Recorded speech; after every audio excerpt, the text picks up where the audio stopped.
الحمد لله رب العالمين، والصلاة والسلام على أشرف الأنبياء والمرسلين نبينا محمد وعلى آله وصحبه أجمعين. أما بعد،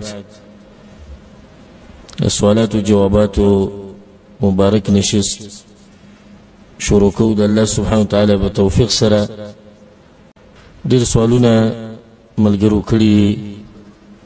چې باغی کې به د بعضو جوابات د الله سبحانه وتعالى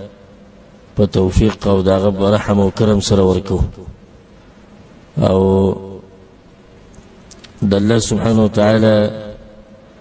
توفیق چې د سره ملګری نه او دغه رحم او کرم د باندې نه، نو نه به دینداری وکړي او نه به عبادت وکړي او نه به بیان وکړي او نه به واوري. دا ټول د الله رحم دی په هغه ملګرو باندې کوم چې د درسونو ته کینی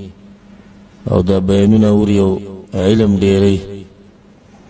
یعنې زمونږ په شان خو ډېر خلک شته، ډېر انسانان بې شماره چې هغوی څه غریبانان په دنیا پسې منډې وهي. دا ټیم څه چې دی نو په غیبتونو کې لګیا دي، څه خوبونه کوي، څه فلمونه ګوري، سندرې اوري، والعیاذ بالله،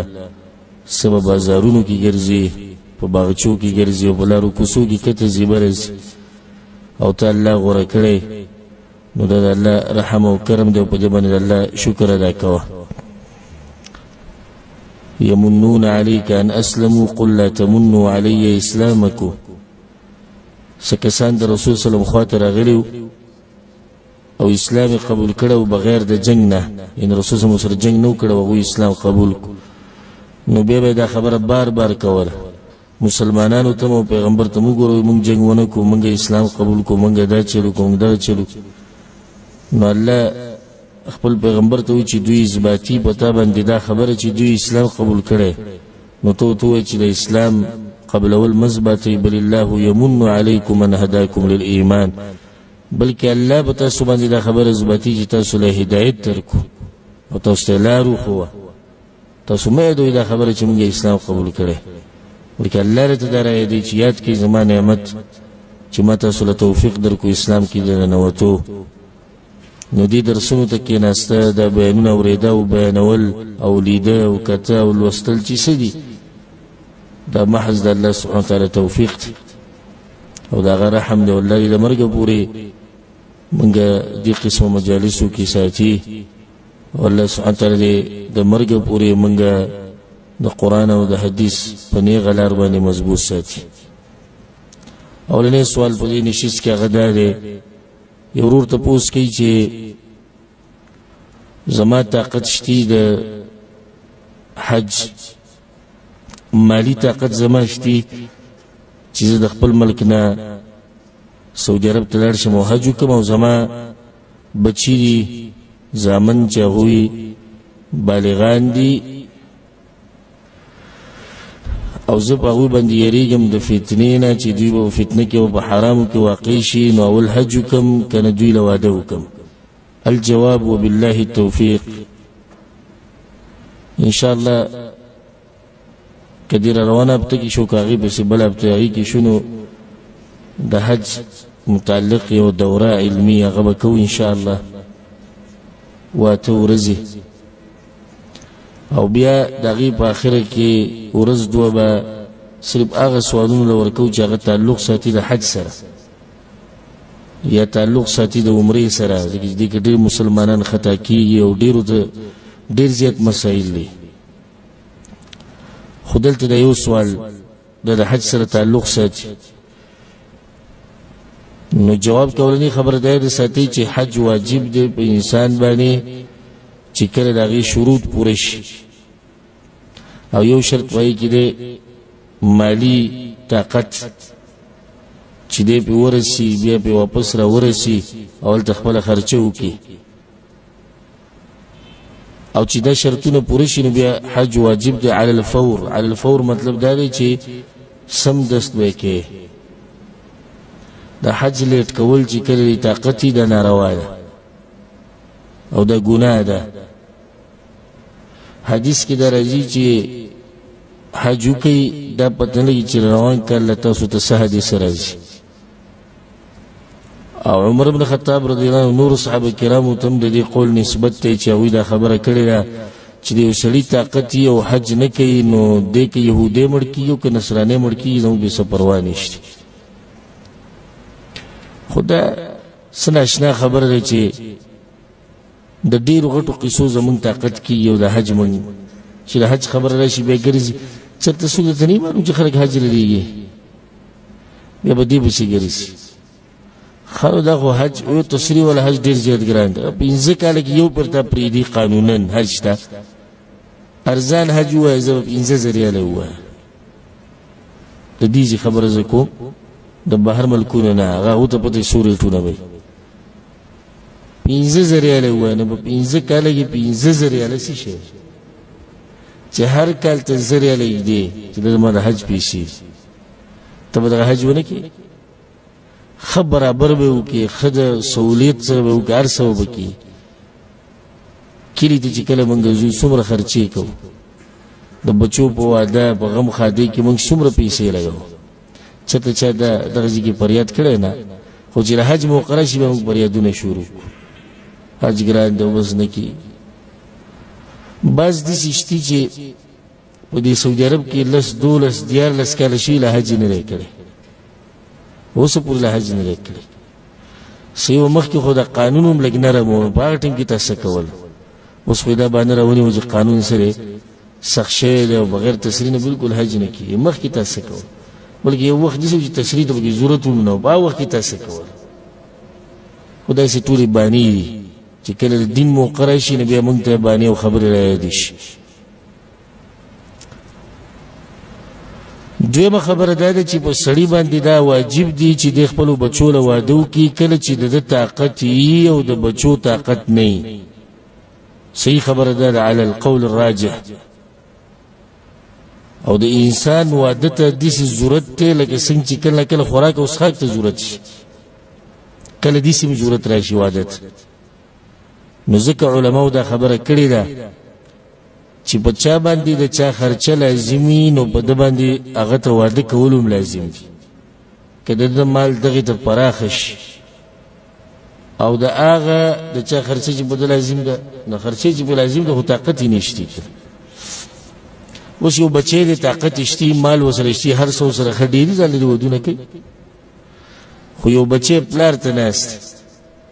خپل څه نشته او د پلار یې طاقت شتي نو په پلار باندې لازم دی واجب دی چې دې بچي له واده وکړي او چې نه کوي نو ګناهګاري او د جنې خو به لازم او لازم دی. نو دې ټیم کې دا سړی معذوره به ګڼلی کېږي. ولې حج چې دی نو دا په انسان باندې هله واجب کېږي چې د سره دومره خرچوي چې د ده د اصلي حاجتونو نه ډېری او دا واده د بچو لپاره کول د اصلي حاجت دی او د ده د مال یا په دې کې لګي یا په واده کې لګي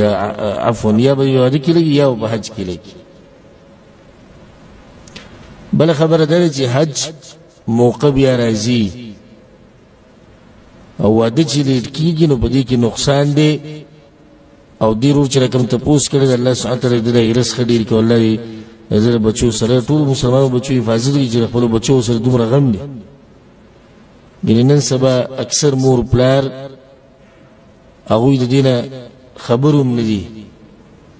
بس غم ورسره دغه دی چې خېټه به څنګه ساتم او بچو له به خوراک پیسې څنګه لېږم او ځمکې والا او جیدادونه او تجارتونه او کاروبارونه بچی تباه او برباد شي. په زیناګانو کې په غلط استعمالېدو کې لورې تباه او برباد شي. عزت د دې سړي لاړ شي ختم شي عزت. نو دا دومره بدبخت دی چې عزت سودا وکړي په دې باندې چې دی پیسې جمع کړي. د عزت د ټول نه اهم شی دی. ستا بچی سبا له څه غلط قدم اوچت کړي د لاسه ته بې عزته کړي د هغې نه مخکې هغوی له ودونه وکوي. والله اعلم. د هغې نه بعد یو ورور تپوس کړی دی چې کله اوبه نه یو زه تیمم وکړم او بیا جورابه یا موزه د پخپو کړم او بیا مسح ته ضرورت راشي نو په دې باندې مسح کولی شم او که نه. الجواب وبالله التوفیق. دي کې د علماو اختلاف نشته، د ټولو اتفاق دی. که په جورابو مسح کې او که په موضوع باندې، خو د هغې دپاره دا شرط لازم دی چې دا به جورابې به تا په هغه وخت کې پخپو کړي چې ستا خپې صحیح پاکي په طهارت باندې اودس دې کړی، او دا طهارت به لازم په اوبو باندې. نو سړی په دې څه دلیل دی چې دا به اوبو باندې؟ دا مسئله خو ما تفصیلا بیان کړي د مشکات په درس کې او د بلوغ المرام په درس کې هغه واورئ. خو حدیث د مغیره بن شعبه رضی الله عنه بیان کړو چې کله رسول صلی الله علیه وسلم چاردام کوو نو هغه وایي چې فاهویت لانزع خفیه، زه ورکته شوم چې د رسول صلی الله علیه وسلم دا جورابي یا دا موزې وباسمه. نو رسول صلی الله علیه وسلم چې دعهما، دا پرېږده، فإني ادخلتهما طاهرتين، ما په هغه وخت کې دا موزې به خپو کړې چې زما خپې څه پاکې وي. واضح ده ولې؟ ځکه چې تیمم کې تیمم تعلق د خپې سره نشته. که رسول صلی الله علیه وسلم تیمم کړی وی نو تیمم تعلق خو د مخ سره دی او د څه سره دی؟ لاسونو سره دی، د خپو پای کې څه تعلق نشته. نو په جورابو باندې به اله مسح کوې چې تا دا جورابې یا موزې په خپو کړي وروسته د داسې طهارت نه چې هغه ته ته میلاو شوی په اوبو باندې. نو چې یو سړی دی تیمم یې وکړو او د هغې نه به د جورابې په خپو کړي، بیا اودس مات شو، بیا یې وایي چې مسح کومه. مسح دې کولی شي که نه شي کولی؟ نه شي کولی. ښه که اوبه نه وي، دا ناشنا سوال ده، که بیا هم اوبه نه وي دې ګوره دومره سوچ ته ضرورت هم نشته. بیا د جورابو د موضوع پکې څه کار نشته. که څوک دا وایي چې بیا هم اوبه نه وي نو بیا به هم دی دا مسح نشي کولی، نو ته ساده ګوله چې بیا هم اوبه نشي خو تیمم به کوي، نو په تیمم کې به خپو باندې مسح راځي. د مسح مسله به هله راځي چې کله اوبه وي، چې اوبه وي او د مسح کوله تپوس وکړو هلته خپې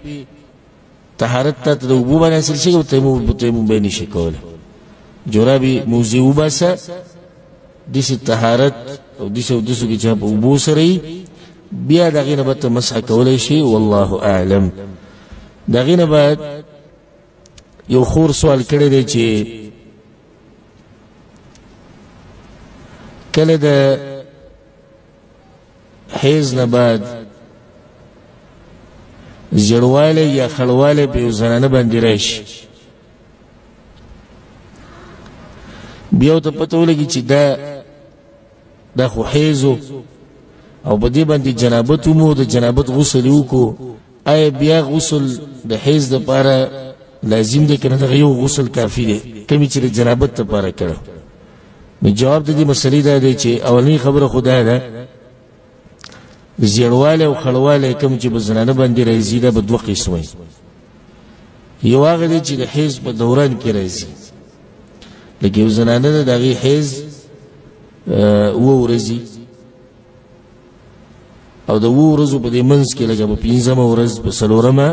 په دې باندې زیړوالی یا خړوالی راغی چې د وینې په شان نه و، نو دا به هم حیض حسابېږي ځکه چې د حیض په مدت کې دننه ده. او چې کله دا زنانه پاکه شي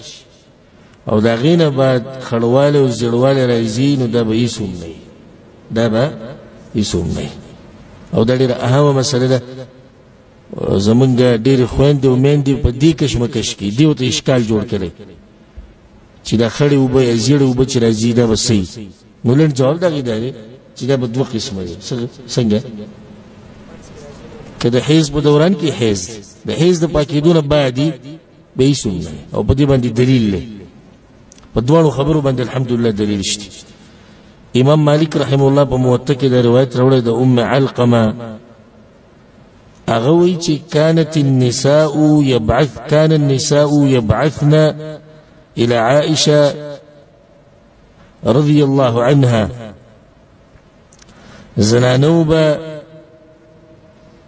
عائشة رضي الله عنها پسې د مالوچان لیږل یا کپړه به لیږله فيه الصفرة من دم الحیضة، په هغې کې به زیړوالی او تپوس به ترې کوو چې یسألنها عن الصلاة چې موږ اوس مونځ کولی شو او که نه شو، چې دا قسمه اوبه په موږ راځي نو موږ مونځ کولی شو او که نه. نو هغې به ورته لا تعجلنا حتى ترينا القصة البيضاء وی تعدیم مکوئ تر دې چې تاسو هغه سپینې اوبه نه یې لیدلې کومې چې د حیض نه بعد راځي. دا مسلې اهمې مسلې ګوره د صحابه کرامو د بیبیانو دومره اهتمام و چې په کپړه کې به یا په مالوچو کې به په هغې پسې هغه اوبه یا وینه هغه ولېږله چې دې باره کې ته څه چې دا به حیض وي که نه به وي، ځکه چې د هغوی سره غم د خپل دین و. داسې نه مونځ په موږ لازم شوی او موږ یې نه کوو دا خو ګناهګار شو، یا مونځ نشو کولی او موږ یې کوو نو دا هم ګناهګار شو. نو هغې ورته نه صبر کوئ چې کله د حیض نه پاکې شي بالکل او هغه سپینې اوبه چې زنانه یې پېژني د طهارت چې څنګه شروع کړي زنانو ته پته وي، نو د هغې نه بعد که بیا راشي هغه څه نه ځي. اوس دا واضح روایت دی چې عایشه رضی الله عنها وایي که د حیض په دوران کې نو مونځ به کوئ به نه به کوئ. بل روایت واوره دا په دویمه مسله باندې دلیل. ام عطیه رضی الله عنها وایي امام ابو داود رحمه الله روایت راوړی چې موږ به د ژړوالي او خړوالي بعد الطهر وروسته د پاکوالي نه هیڅ شی هم نه شمارو. وروسته د پاکوالي نه د عایشه رضی الله عنها په روایت کې دا شو چې د حیض په دوران کې، دلته څه شو وروسته د حیض نه بعد الطهر دا به موږ هیڅ هم نه شمارو. اوس دې خور چې دا سوال کړی دی چې دې باندې حیض و بیا دې غسل د جنابت وکړو، اوس بیا غسل د حیض دپاره لازم دی که نه دا یو غسل کافي دی؟ نو جواب دا دی جمهور العلماء غالبا علما دا وایي چې دا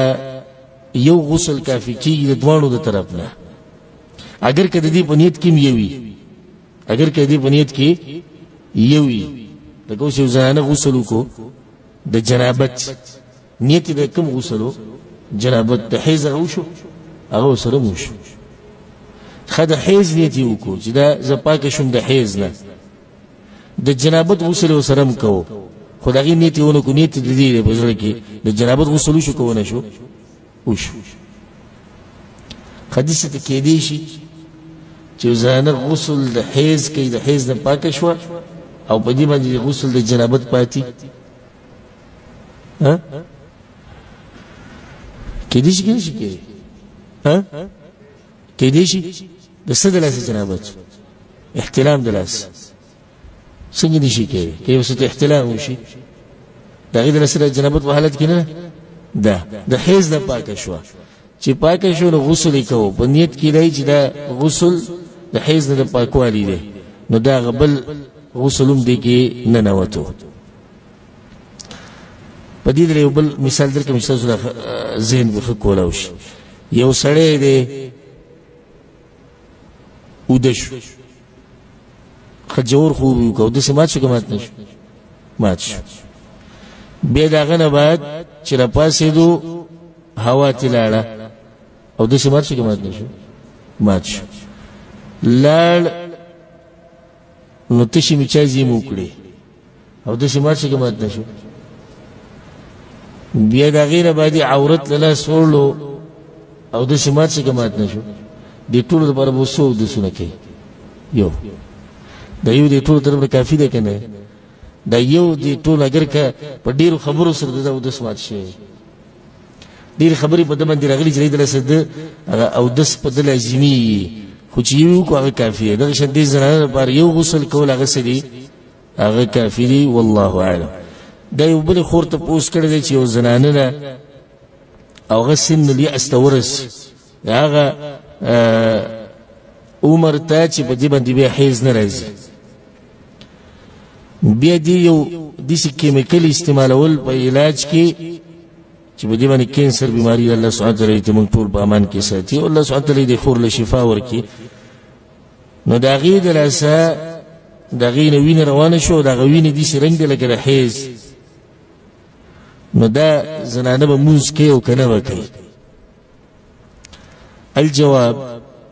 اصل دا دی کومه وینه چې د زنانه نه ځي دا د حیض وینه ده، ځکه چې دا د زنانه طبیعت دی چې څو پورې د دې بل سبب نه معلوم شوی. لکه یو زنانه ده 50 کالو ته ورسېده حیض پې بند شو بیا پې وینه راغله دا به څه شمارلی کېږي دا به څه شمارلی کېږي مطلق به داسې نه وایي چې حیض به یې الا که د بل سبب د لاسې ده وینه نو دا به که شک کي چې دا به د څه وینه څه به نه وي بیا یې ډاکټرانو ته رجوع وکړي که ډاکټرانو ته دا ووایي چې د دې دوایي سره د زنانه نه داسې وینه ځي بیا د حیض نه دی دا بیا به عامه وینه الله سبحانه وتعالی په قرآن کې واللائي یئسن من المحیض من نسائکم هغه زنانه چې د حیض نه څه شوې حیض پې بند شو و دې ځای کې الله سبحانه وتعالی هغه عمر نه دی ښوولی چې د زنانه په څومره عمر کې حیض بندېږي دا مسله ما تفصیلا د مشکات په درس کې او د بلوغ المرام په درس کې بیان کړی اوس موږ ته لا پته نه شي کوم عمر دی دا علا قول قبول زنانه پورې خبره یو نیم زنانه دي چې 40 کاله عمر کې بند شي کېدای شي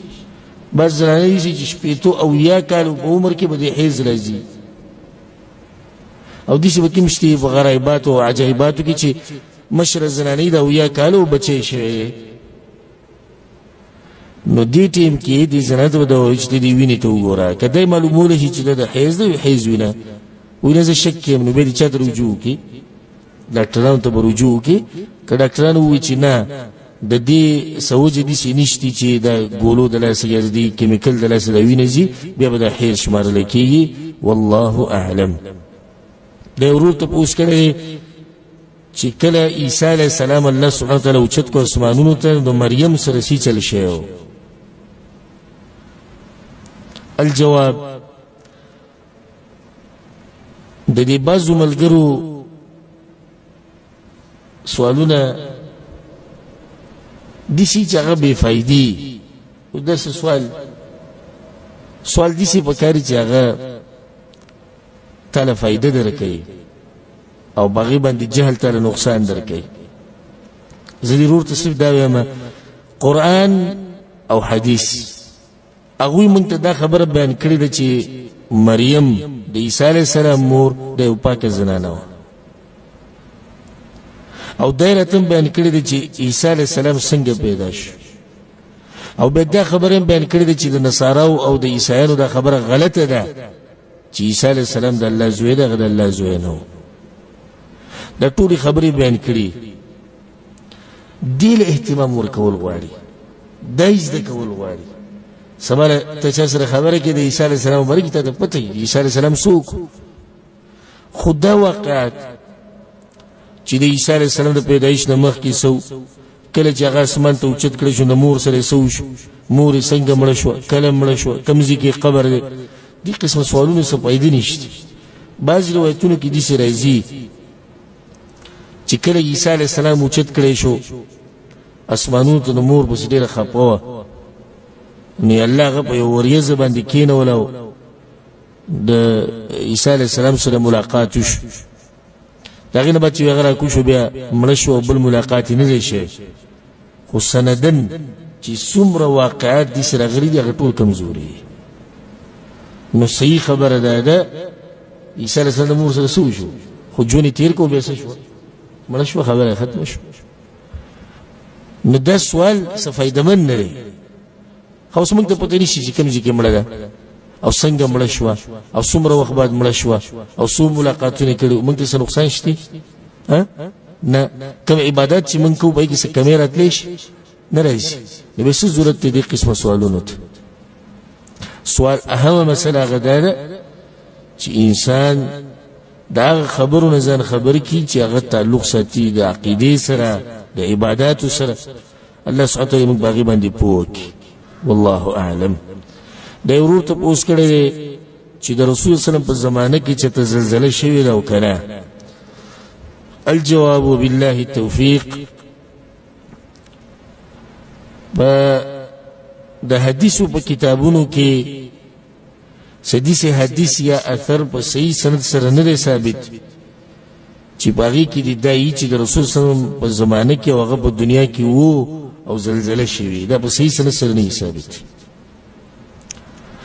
دې کې دوه روایت شته دواړه سندن کمزوري یو دی د محمد ابن عبدالملک ابن مروان محمد بن عبد الملك بن مروان وي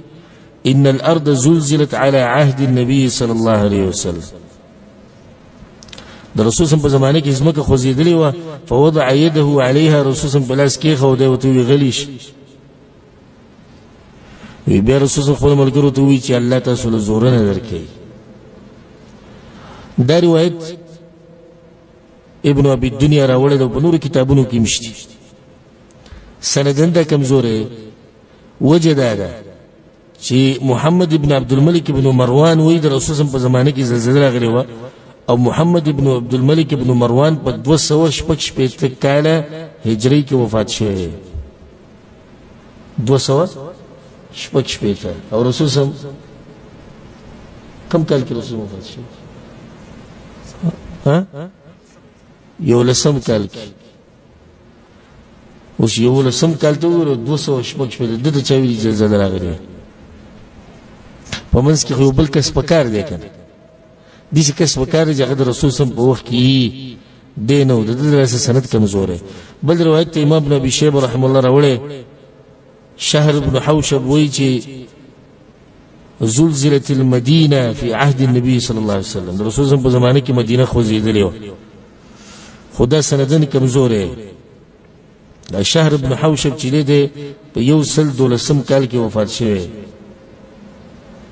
د هجرت 112 کال کې او د رسول سره ملاقات نه شوی نه دی په وخت کې وو نو د څنګه پته ولګېده چې زلزله راغلی و نو دا سندن کمزور دی حاصل د خبرې دا شو چې یو هم صحیح روایت په دې کې نه دی ثابت چې د رسول په زمانه کې زلزله راغلی ها دي شتي امام ابن ابي شيبه رحم الله دا بخپل مصنف کې دا روایت راوړی دی چې د عمر بن خطاب رضی الله په زمانه کې زلزله راغلی و نو بیا دا وی خطبه کې خلکو ته ویل ان عادت کچرته دا زلزله بیا وشو نو زه ګوره ستاسو د منځ نه بیا وځم ځکه تاسو ګناهګار خلک یې عذابونه شروع شو نو دا صحیح خبره ده چې د عمر بن خطاب رضی الله په دور کې زلزله دراغله د رسول په زمانه کې زلزله نه شي او به دامي ساتي چې حدیث کې دا مرضی چې قیامت ته نږدې به زلزلې ډېری شي چې څومره وخت اوړي دومره زلزلې ډېری او څومره چې شاته دي دومره زلزلې کمی د رسول په زمانه کې زلزله نه ده شوې والله اعلم د ورو سوال کړی چې یو سړی